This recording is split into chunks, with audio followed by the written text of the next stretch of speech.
Bonjour, bienvenue dans ma bibliothèque, dans cet espace spatio-temporel. Nous sommes le 1er novembre 2012 et mon nom est Bruno Lalonde. Il y a 2 jours, j'ai tenté de rassurer cette amie militante, Dolène, en lui disant que oui, avoir envie de tuer quelqu'un était tout à fait naturel. L'être humain étant doté de puissants instincts meurtriers. Par contre, je ne conseille à personne un passage à l'acte.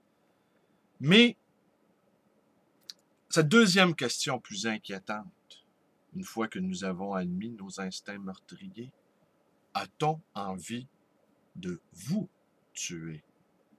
Alors ça, c'est une question plus douloureuse, n'est-ce pas? Et j'ai écrit donc un petit texte sur la question que je vous lis à l'instant, et après, je vais enchaîner avec un passage tiré de l'ouvrage de Cornelius Castoriadis, Postscriptum sur l'insignifiance. A-t-on envie de vous tuer? Vous êtes attablé à la table d'un restaurant huppé de la rue Saint-Laurent. Le genre d'endroit où vous pourriez rencontrer des gens portant des noms à consonance libérale. Zambito, Zambino, Soprano, Bellivo. Petite référence à l'ami François. Vous savourez un Chianti, une escalope de veau gratiné, mais à tout moment, quelqu'un d'armé peut débarquer dans ce restaurant et vous abattre de 2 balles dans la tête. Fort heureusement, votre nouveau garde du corps, le précédent a eu une malheureuse aventure, se contente de boire de l'eau et vous a judicieusement installé près de la porte de sortie. Est-ce que cette sourde menace qui pèse sur vous gêne la dégustation de ce savoureux Chianti, dont la robe capiteuse fond en bouche et dont les arômes fruités dégagent un parfum d'éternité? Le mafieux est à la fois un moine bouddhiste. Il jouit du moment présent. Chaque coup de fourchette est peut-être son dernier, avant que la grande fauche, cette fourchette universelle, vienne lui arracher, si on peut dire, le pain de la bouche. Et le mafieux, c'est-à-dire vous et moi, à partir du moment qu'il ne craint plus de mourir, mais d'être tué, donner la mort devient plus facile. Avec quel mépris le tueur né apprenti ou aguerri se rit de la peur des autres. Non, mais vous les avez vus, ces braillards? Reçois ta balle et ferme ta gueule. On se rappellera avec quel mépris a accueilli Saddam Hussein, la corde autour de son cou, ou encore Timothy McVeigh, l'auteur des attentats de Oklahoma en 1995, le siège social du FBI, n'a pas scié quand on lui a enfoncé l'aiguille létale dans le bras. On imagine qu'Hitler se fit exploser le crâne sans crâner. Vraisemblablement, il craignait davantage le mariage que le suicide, puisque la veille, il se maria avec Eva Braun. Sans trop se tromper, on peut dire que ces sinistres personnages, à défaut d'avoir su vivre, ont su assurément mourir. Et il est douloureux pour nous qui sommes si peureux de constater que ces monstres ont su mourir les yeux ouverts avec dignité. Alors voilà, et un dernier mot sur le mafieux qui est aussi un moine bouddhiste. n'est cependant pas un adepte de la simplicité volontaire, puisqu'ils vivent si dangereusement. Pourquoi se priver des bonnes choses de la vie? Alors voilà. C'était « A-t-on envie de vous tuer? » Parce que ça m'inspirait cette petite réflexion-là, parce que souvent les gens, j'entends parfois, avec étonnement d'ailleurs, des gens qui me disent, ben, pas beaucoup remarqué, là, mais quelques-uns qui me disent « Ah, moi je suis prêt à mourir pour la cause. » Je pense que c'est pas une bonne question, c'est pas un bon commentaire. Il faut penser qu'à l'autre bout, les gens ne se disent pas ça. Moi, je suis prêt à mourir pour la cause. Ils se disent, je suis prêt à tuer pour conserver le pouvoir. Je suis prêt à tuer pour conserver mes privilèges. C'est différent comme perspective, hein? C'est très différent. Alors, je vous lis un petit passage de Cornelius Castoriadis. Deux choses. Il dit ici, il s'étonne...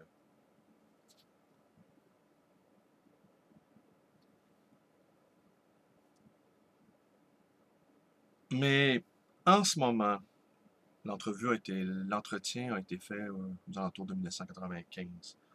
On sent frémir un regain d'activité civique. Ça et là, on commence quand même à comprendre que la crise n'est pas une fatalité de la modernité à laquelle il faudrait se soumettre, s'adapter sous peine d'archaïsme. Alors se pose le problème du rôle des citoyens et de la compétence de chacun pour exercer les droits et les devoirs démocratiques dans le but, douce et belle utopie, de sortir du conformisme généralisé. Pourquoi n'y a-t-il pas d'opposition à ce libéralisme-là? Je ne sais pas, c'est extraordinaire. On a parlé d'une sorte de terrorisme de la pensée unique, c'est-à-dire de non-pensée. Elle est unique en ce sens que c'est la première pensée qui soit une non-pensée intégrale, pensée unique libérale, à laquelle personne n'ose s'opposer. Actuellement, il y a une sorte de discours victorieux de la droite, qui n'est pas un discours, qui est affirmation, discours vide. Et derrière ce discours, il y a autre chose qui est le plus lourd. Qu'est-ce que c'était l'idéologie libérale à sa grande époque? Vers 1850, c'était une grande idéologie parce qu'on croyait au progrès. Enrichissez-vous. Ces libéraux-là pensaient que le progrès entraînerait l'élévation du bien-être économique. Mais quand même, quand on ne s'enrichissait pas, dans les classes exploitées, on allait vers moins de travail, vers des travaux moins pénibles, pour être moins abrutis par l'industrie. L'industrie, c'était le grand thème de l'époque. Benjamin Constant le dit, les ouvriers ne peuvent pas voter parce qu'ils sont abrutis par l'industrie.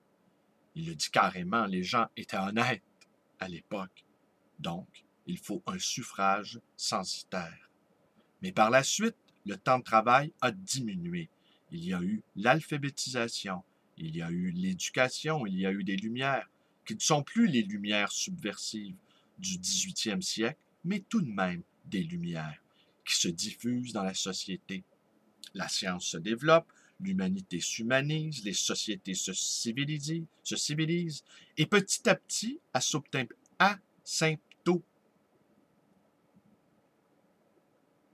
asymptotiquement, on arrivera à une société où il n'y aura pratiquement plus d'exploitation. Cette démocratie représentative tendra à devenir une vraie démocratie. Pas mal. Pas mal, sauf que ça n'a pas marché et que ça ne marche pas comme ça. Le reste s'est réalisé, mais les hommes ne se sont pas humanisés. La société ne s'est pas civilisée pour autant, les capitalistes ne se sont pas adoucis, nous le voyons maintenant. Ce n'est pas la faute des hommes, c'est le système. Le résultat en est que de l'intérieur, les gens ne croient plus à cette idée. L'humeur, la disposition générale est une disposition de résignation. Aujourd'hui, ce qui domine, c'est la résignation, même chez les représentants du libéralisme. Quel est le grand argument en ce moment? C'est peut-être mauvais, mais l'autre terme de l'alternative est pire. Tout se résume à cela. Et c'est vrai que ça a glacé pas mal de gens. Ils se disent, si on bouge trop, on va vers un nouveau goulag. Voilà ce qu'il y a derrière cet épuisement idéologique de notre époque. Et je crois que nous n'en sortirons que par la résurgence d'une critique puissante du système et une renaissance de l'activité des gens, de leur participation à la chose commune. C'est une tautologie de dire cela, mais il faut attendre, il faut espérer et il faut travailler dans cette direction. Ben voilà, on assiste toujours à la commission Charbonneau, où on voit cette commission grand-guignolesque. Et l'eau de l'indignation est en train de monter parmi les membres de la classe moyenne. Et si nous voulons vraisemblablement un véritable changement, ce changement passera par le réveil politique de la classe moyenne. Alors j'invite mes amis militants à ne pas être condescendants à l'égard de cette classe, à ne pas être méprisants, parce que l'extrême droite, elle, va sans doute trouver les mots qu'il faut pour galvaniser cette colère qui ne saurait trop tarder à se manifester. Et nous devons faire preuve d'une grande ouverture d'esprit, parce que nous ne parviendrons à rien si nous ne réussirons pas à rallier les suffrages de la classe moyenne et à trouver les mots pour le faire. Pour l'instant, cette indignation, les eaux de l'indignation, ne cessent de se gonfler. De plus en plus de gens se demandent, mais qu'est-ce qu'on peut faire? Qu'est-ce qu'on peut faire? Il y a bien des choses qu'on peut faire. Évidemment, il y a les manifs de rue, ça on les connaît.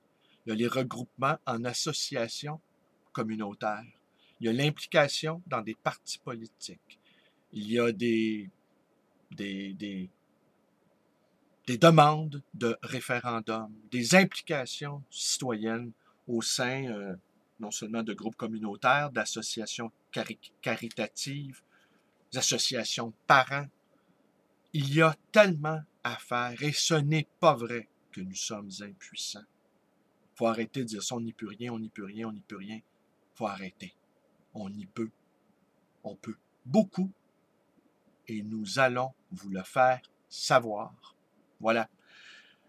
Et je conclus cette vidéo en vous conseillant d'aller lire sur ma page Facebook un texte absolument formidable qu'a écrit l'historien et chroniqueur et philosophe également, Jean-Paul Coupal, texte qu'il m'a dédicacé.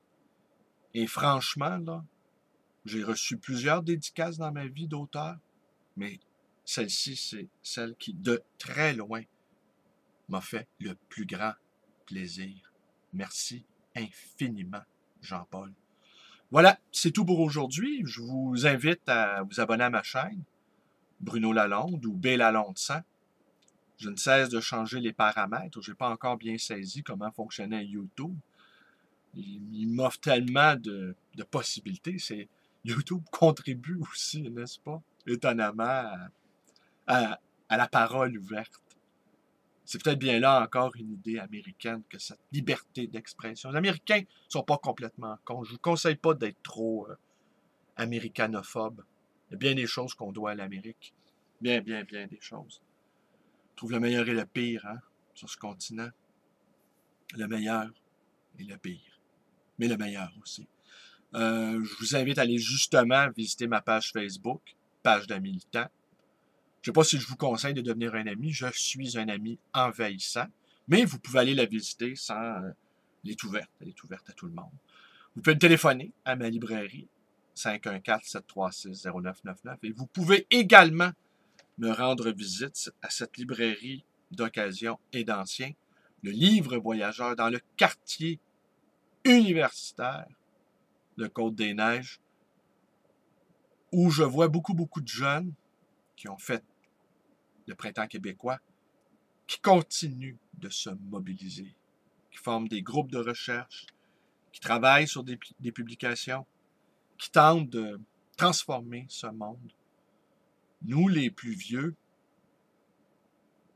nous pouvons leur être d'un apport considérable. Le monde de demain leur appartient. Et je vais conclure avec cette petite réflexion personnelle que nous nous sommes fait, en fait, plutôt, Pierre et moi. Un vieux qui n'a rien à transmettre, finalement, c'est un vieux qui a raté sa vie. Vient un moment où nous nous devons d'être généreux et de tout transmettre ce que nous savons. Voilà, c'est tout. Merci, bonne journée. Et soyez prudents quand vous vous installez dans certains restaurants de la rue Saint-Laurent, à moins qu'on vous invite dans la salle de bain et qu'on vous glisse une petite enveloppe brune. Moi, on m'en offre pas, mais je suis toujours ouvert à tous les pots de vin. Merci, bonne journée.